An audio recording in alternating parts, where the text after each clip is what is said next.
बिस्मिल्लाहिर्रहमानिर्रहीम। अस्सलामुअलैकुम। Welcome to my YouTube channel let's cook with Samra. आज हम बहुत ही आसान तरीके के साथ समोसा और रोल पट्टी बना के तैयार करेंगे। सबसे पहले यहाँ पे मैंने वेट मशीन ले ली है।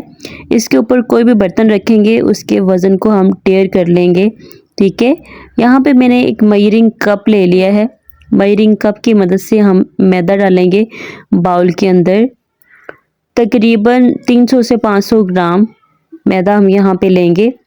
मैं फ़िल वक़्त यहाँ पे 2 कप मैदा यानी कि 300 ग्राम मैदा इस्तेमाल कर रही हूँ रोल और समोसा पट्टी बनाने के लिए। मैदे की मेजरमेंट हम कर चुके हैं, जिसको हम साइड पे हटा लेंगे। डो बनाने के लिए हमने कोई बड़ा बर्तन लेना है, बड़ा और खुला बर्तन जिसमें हम आसानी से डो तैयार कर सकें। थोड़ा थोड़ा करके हमने सारा मैदा छान लेना है। मैदे को आपने जब भी डो तैयार करनी है किसी भी चीज़ के लिए अच्छी तरह से मैदा छान के इस्तेमाल करना है। यहाँ पे मैदा तकरीबन छन चुके हैं हमारा, और आप देख सकते हैं कि इसके अंदर ये कुछ पार्टिकल्स और ये छोटा से एक पेपर का पीस मुझे मिला है, इसीलिए छानना ज़रूरी है। यहाँ पे आधा खाने का चम्मच मैं इसके अंदर नमक शामिल कर रही हूँ। साथ ही हम इसके अंदर घी शामिल करेंगे, मेल्ट हुआ हुआ 2 बड़े चम्मच यानी कि 2 टेबल स्पून। थोड़ा सा मैदा हम इस बर्तन के अंदर डालेंगे और इसको मसल के हमने इसके अंदर जो घी लगा हुआ है वो भी ज़ाया नहीं करना। अब हम हाथों की मदद से मसलते हुए थोड़ी देर के लिए मैदे को घी के साथ मिक्स करेंगे। आपने भी इस स्टेप को बड़े ध्यान से करना है। इस तरह से हमारी जो डो बनेगी वो नरम बनेगी। और फिर उसके बाद हमने 1 कप पानी ले लेना है। 2 कप मैदे को गूंदने के लिए 1 कप पानी ही इस्तेमाल होगा। ये बिल्कुल एक्यूरेट मेजरमेंट है, इससे आपका मैदा दरमियानी कंसिस्टेंसी में डो तैयार हो जाएगी। यहाँ पे थोड़ा सा पानी बचा था, वो भी मैं शामिल कर लेती हूँ। यहाँ पे हमारी डो तकरीबन तैयार होने वाली है। थोड़ी देर हम इसको मज़ीद गूंद लेंगे और डो हो चुकी है तैयार। अब हम इसको किसी बाउल के अंदर ट्रांसफ़र कर लेते हैं। यहाँ पे डो को मैंने बाउल में डाल लिया है। अब हम इसको कवर कर देंगे। मैं क्लिंग रैप की मदद से इसको कवर कर रही हूँ। आप इसके ऊपर पोना दे दें या बाउल को ढक्कन दे दें, इसके ऊपर वाली सतह खुश्क नहीं होनी चाहिए। अब हम इसको कम से कम 30 मिनट का रेस्ट देंगे। यहाँ पे 30 मिनट गुजर चुके हैं। अब हम क्लिंग रैप हटा लेते हैं। माशाल्लाह से हमारी बड़ी ज़बरदस्त नरम सी डो तैयार हुई है। हमने ना बहुत ज़्यादा सख्त डो गूंदनी है, ना बहुत ज़्यादा नरम, बल्कि दरमियानी कंसिस्टेंसी के साथ हमने डो को तैयार करना है। यहाँ पे आप देख सकते हैं डो का टेक्सचर कितना बेहतरीन है। अब हम इसको छोटे हिस्सों में तकसीम कर लेते हैं। साथ ही वेट मशीन के साथ हम मेजरमेंट करके तकरीबन 60 से 80 ग्राम का हर पेड़ा तैयार करेंगे। मैं यहाँ पे 60 ग्राम के पेड़े बना रही हूँ। इसी तरह से हमने हाथों को ऑयल की मदद से ग्रीस करना है और सारी बॉल्स तैयार कर लेनी है। यहाँ पे मैंने सारी डो की बॉल्स बना ली हैं। तकरीबन 9 बॉल्स बन के तैयार हुई हैं। काउंटर सरफेस के ऊपर हमने मैदा डस्ट करना है। बॉल को थोड़ा सा प्लेन करेंगे और हल्का सा बेल के हल्का सा फ्लैट करके छोटी सी हमने रोटी तैयार कर लेनी है। मैं यहाँ पे 3-3 बनाऊंगी। आप चाहें तो 6 और चाहें तो सारी भी तैयार कर सकते हैं। ये बिल्कुल भी एक साथ नहीं चिपकेंगी, बल्कि बड़ी ज़बरदस्त बन के तैयार होंगी। यहाँ पे आप देख सकते हैं मैंने हल्का सा बेल लिया है। इसी तरह से मैंने तीनों बेल ली हैं और अब ब्रश की मदद से इसके ऊपर मेल्ट हुआ हुआ घी लगा रही हूँ। 2 के ऊपर हमने घी लगाना है और तीसरी पे हमने घी नहीं लगाना। घी लगाने के बाद इसको अच्छी तरह से हमने मैदे में डिप करना है।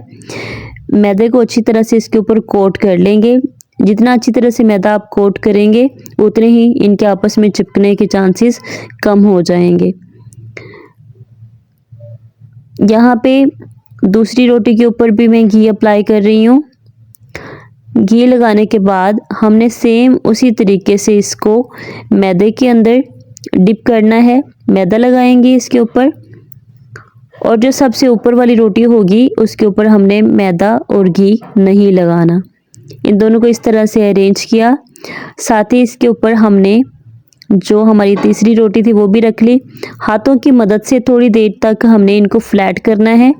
आप देख सकते हैं मैदा बहुत अच्छा हमारा गूंद के तैयार हुई है हमारी डो, उसकी वजह से बड़े आराम से हमारी रोटियां फैल रही हैं। अब हमने बेलन की मदद से इनको बेल के, मेरे पास जो रोटी मैट है इसकी मेजरमेंट 35 सेंटीमीटर तक है और 35 सेंटीमीटर एक स्टैंडर्ड तवे का भी साइज़ होता है। और इसी के साथ ही हम एक्यूरेट साइज़ की पट्टियाँ और रोल बना के तैयार कर सकते हैं। आपने इसकी फुल मेजरमेंट तक इसको रोटी को बेल लेना है, क्योंकि जब ये पकेगी हम इसे तवे पे डालेंगे तो ये सूखड़ के 33 सेंटीमीटर तक चली जाएगी। ठीक है, तो अब हमने तवा गरम कर लिया है, लो टू मीडियम आंच है तवे के नीचे, और अपने हल्का सा एक साइड से पकाना है इन रोटियों को। अब हम साइड चेंज कर लेते हैं। जैसे ही हम साइड चेंज करेंगे तो ये आप देख सकते हैं बड़ी आसानी के साथ हमने चम्मच की मदद से अलग करते जाना है इनको 1 बाय 1 करके।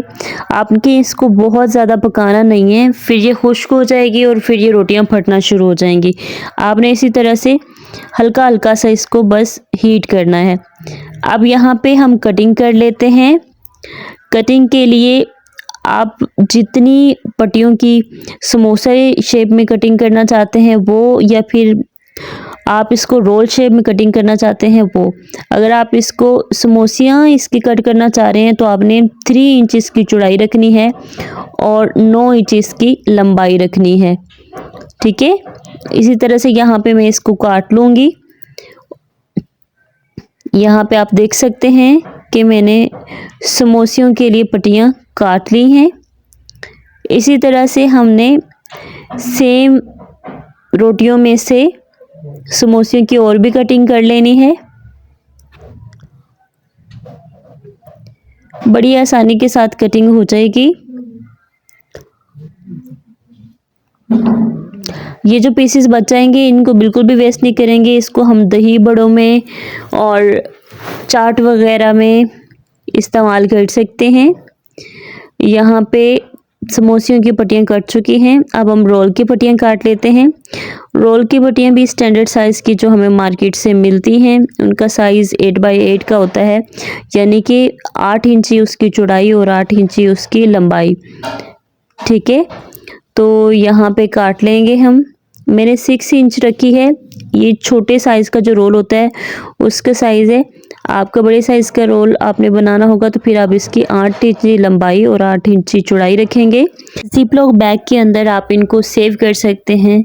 यहाँ पे जिप लॉक बैग में हमने डाल दी हैं शीट्स अपनी, साथ ही हम समोसा शीट्स भी इसके अंदर सेव कर लेंगे, और जो एक्स्ट्रा पट्टियाँ हमने काटी हैं वो भी हम इसी के अंदर सेव कर लेंगे। आप इनको अलग अलग बैग्स में भी सेव कर सकते हैं। थोड़ा सा इसके ऊपर मैदा डस्ट कर लीजिएगा। जिप लॉक बैग को हम सील करेंगे और इसको रेफ्रिजरेट करके पूरा महीना इस्तेमाल कर सकते हैं। इसके साथ ही मुझे इजाज़त दीजिए। अल्लाह ताला आप सबका हामी और नासिर हो। अल्लाह हाफिज़।